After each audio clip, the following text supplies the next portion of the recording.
Okay, so AusAlert arrived with a bit of a thud, literally blasting through every phone in the country, whether you wanted it, whether you liked it or not. And at the time, we were told it was about safety, emergencies, and keeping Australians safe, keeping Australians informed. And why would we ever doubt what the government tells us?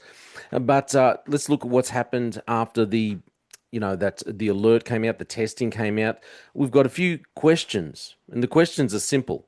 Where has AusAlert gone and what has it become? Because what we're seeing now isn't just a safety system, it's a compliance system, it's a behavioral tool, and it may be the beginning of something far more concerning, a government controlled communication channel that bypasses consent and bypasses freedom.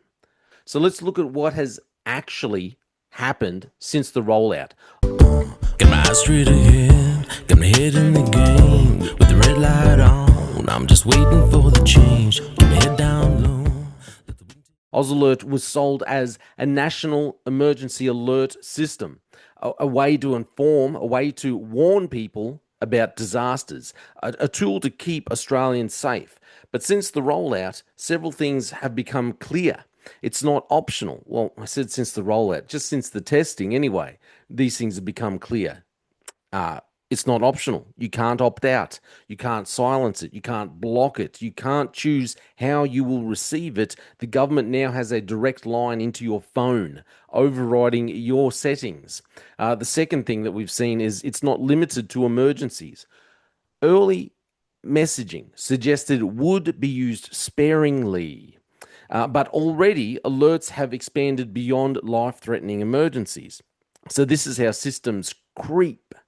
You start off with only for emergencies, only for major incidents, only for public safety, or only for important announcements, or only for compliance notices. The slope is slippery because the definition of important is political.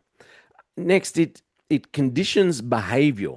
The first AusAlert wasn't just a test, it was a psychological exercise. It taught people the government can interrupt you at any time.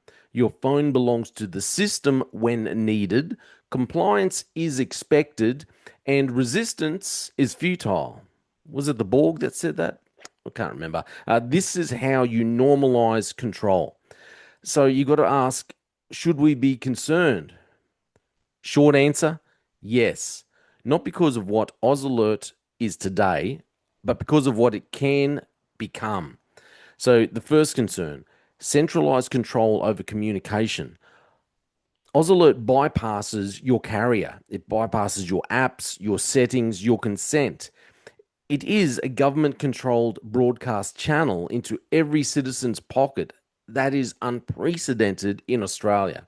The second concern is the expansion of use cases. History shows that once a government gains a new power, it rarely gives it back. Now, I know what you're saying, Jay. We can all trust the Australian government to do the right thing. Now, of course, I agree with you. But let's look at it, I'll be the devil's advocate. Say, AusAlert could easily expand to public order notices, protest warnings, misinformation alerts, compliance reminders, curfew announcements, behavioral directives, all justified under public safety. The third concern would be data and surveillance integration. So, AusAlert itself isn't surveillance, and I do know just a little bit about surveillance, but it fits perfectly into a broader ecosystem. The ecosystem of digital ID, metadata retention, geolocation tracking, emergency powers, expanded police authority, social media regulation. AusAlert it's a broadcast, it's the broadcast arm of a system that already collects enormous amounts of data. The fourth concern, conditioning the public to accept intrusion. The real danger isn't the alert, it's the normalization of government intrusion. If people accept forced alerts, forced compliance, forced communication, then they will accept forced tracking, forced digital identity, and forced behavioral monitoring. AusAlert is a test of public tolerance. So you have to ask yourself, is AusAlert another tool to diminish freedom? Blunt answer is yes, it can be, my opinion. Not because of what it does today, but I think it's because of what it enables tomorrow. Governments rarely introduce control systems all at once. They introduce them in increments. So AusAlert it's small, it's simple, seemingly harmless, and easy to justify, easy to defend, and easy to expand. It's the perfect Trojan horse. And once people accept that the government can override their phone, the next step becomes easier. Is it a surveillance tool? Technically, AusAlert is not surveillance, but practically, it fits into a surveillance ecosystem.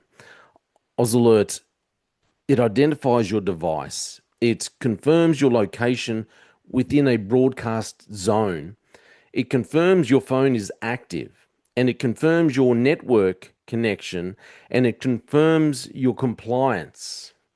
It doesn't track you, but it verifies you. And verification is the foundation of surveillance. So when I did surveillance, physical surveillance, before you would have an operation going, you would start out with a probe because maybe you don't know enough. Maybe they don't have enough information. So you'll go out and you do what's known as a probe. You'll be probing.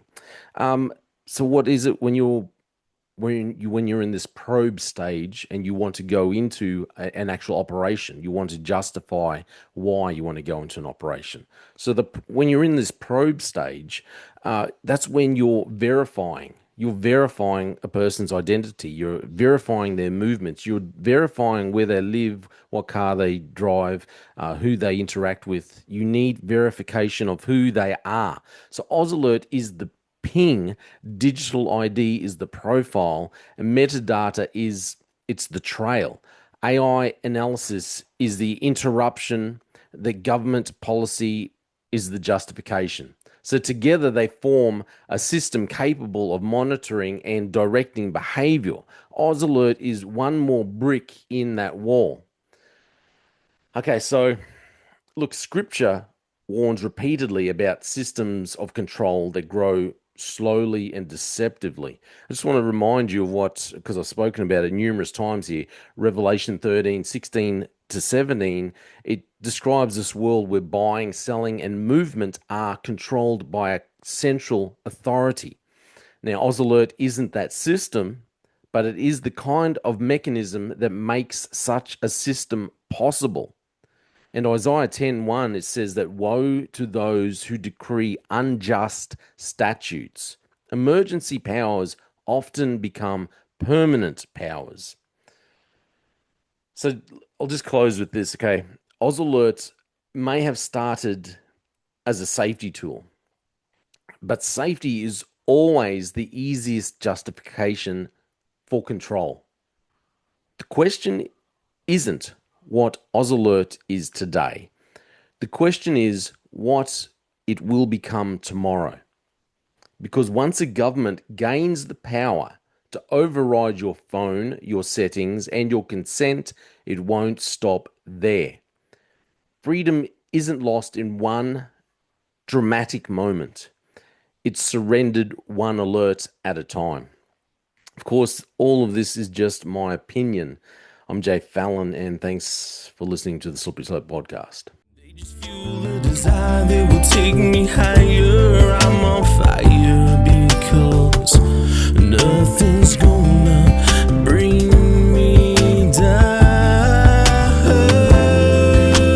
Nothing's gonna bring me down. Nothing's gonna stop me now. No one deals to be done. No nothing's gonna just focus on me goal. Nothing's gonna stop me now. Nothing's gonna hold me down. Got my eye on the prize. Gonna sail on the clouds and tears. Don't say nothing's gonna